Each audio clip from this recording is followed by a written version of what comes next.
It's a dangerous space to be right now. Yeah. For Michael to be like, why does dad keep saying he's going to leave the family? Like, go ask your daddy. But at that point, I'm not gonna leave. Yeah, but you're planting these seeds in your son's minds. Now you're creating spaces of anxiety. Now you're creating all these different things that don't need to be there if you could just simply control your mouth. That's one thing. Like yesterday when I told you I walked the dogs and then the girl was screaming and crying. Like she was experiencing a lot of anxiety. And of course her dad's like, just come on, let's go. Come on, let's go. Well, that's not going to help her get through the anxiety. That's just her physically moving through the situation. That's not her mentally going through and processing like, hey, these dogs have not once lunged at me, so how am I going to be the one that's getting attacked? Shoot, your dogs are standing still and my dog is just sniffing. They're just barking. Like, there's just a lot of things that instead of trying to just move along, get past things, actually open up and have a conversation. Don't be so abrupt with things, because if Michael was sat down and was told, hey, I understand that you've been you've heard these things, so let me tell you why I feel this way. Because the feelings are valid. Exactly. Like, it's not like, oh, you're a kid, you're not supposed to know. Well, he knows. He knows now, and he can either take the negative connotation or he can take the positive connotation. It's like, as a parent, you guys are supposed to rework these things, and that's where you guys need to get back in partnership, because like yesterday with Kaden, you guys shouldn't be going one way and the other one goes this way. It should be you both see the purpose of the recourse. And that's what the kids are picking up on now, that mom and dad aren't in unison. And now when they go and create their family, because I have conversations with him and say, this is not what is supposed to be happening. We are supposed to be working together to find solutions for our children. Now our children have a choice. Before, they only can move on demonstration. And now they got to go and try to seek a choice if they want something different. Comfortability and that too. Yes. But because I sit my children down, and look, I can only control myself. And I'm trying to figure out, now we go back to always trust, trying to figure out how to cooperate with someone who is not cooperatable. How do I cooperate with someone who isn't moving in a way that I feel is conducive with the success of myself in this family? But God just said while I was saying that, that's none of your freaking business. Your walk is your walk. Just be a Proverbs 31 wife, period. Love your husband. And through your demonstration, God will do the rest. But as long as you keep allowing the devil to, I stand on business. Nah, you ain't moving the way I want you to move, so I'm not moving. Which there's a time and place for that, right? There's a time for boundaries until you elevate your standards and then you move back into flow. So it's boom, boom, boom, boom, boom, boom, boom, boom, boom, boom, boom, boom, boom. It's a nice little dance. You can't stand in a space too long and then it turns into posturing, which was the conversation we had the other day. So at this point, I would be posturing because God has already spoken to me and said, it's my time to shine. You keep saying only God can fix this marriage, but you keep trying to invite the devil. Yeah. And so I have to be cognizantly aware, but I have to learn. So this is where, when you said, when did I transition with the kids? It goes from, okay, I know that I don't have to do anything, but what do I do? I don't know how to love someone, to trust someone, to cooperate with someone who refuses to love and trust and cooperate with me. But I have to figure it out, but I'm also the leader. So it's just weird energy. But I have to let God do what God does. I have to stop being so, as people say, I need to humble myself. This is the humble. Y'all want me to be like, humble myself before you. I don't have to humble myself before you. I'm not you. We are not the same. We can be. We are the same. And she ain't even on my level. But I see her potential. I see her fruit. I see what she's birthing. I see what she brings to the table. So I fix with her. But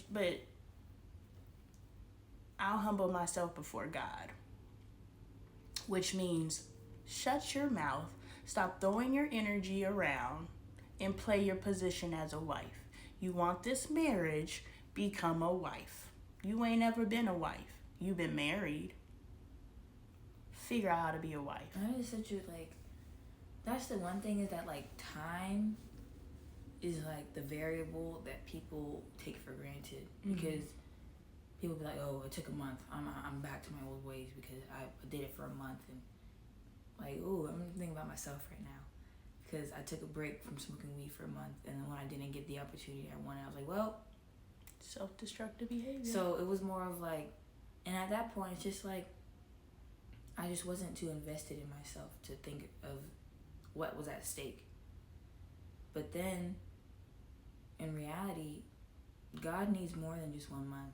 He needs 3, he needs 6, he needs 9, he needs 12. He needs as long as you're willing to keep your faith in him. So it's like, you repairing your marriage might take 3 years, but it's like you gotta stay consistent with it. You can't one day, like yesterday, you can't oscillate.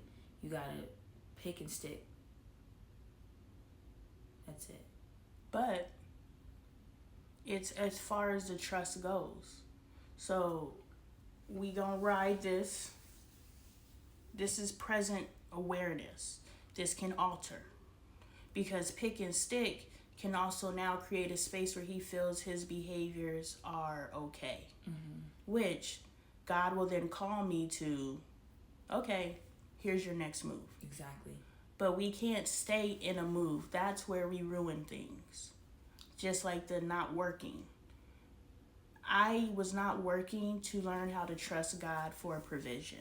If I continuously provided for myself and I constantly picked up where things fell short, I'm trusting myself. I'm not trusting God. So God told me, don't get a job. Don't bring any measurable income in because you need to know that I got you. Especially since I'm in these seasons of isolation. I'm in these seasons of personal growth. I'm in these seasons of growing her. I'm in all these seasons of developing my family. I'm in these seasons of my family, my husband and my relationship falling apart, and now we've got to build this up. I can't go to a job that will literally, when I go to work, y'all, I need at least 24 hours to pull my energy back. I literally have to pull my energy back. When I take my shower, I was like, any energies. That's literally what I do every day. Any energies that have attached to me, you are going down the drain. You do not belong here. In Jesus' name. Fill me up with God consciousness and discernment. Like I replace it all back with what I start with. And I say, I call back my energy from anyone I may have lent it to today. And that's I'm hoping you grew from it. But I want my energy back every day when I shower. You know, and so I cover my head because this mine. Sometimes I don't. But in the beginning, it was because my hair was never combed. Now it's because this mine. You don't get access to that. So the rare times you do, eat that shit up. But otherwise, and even that, you're still protected.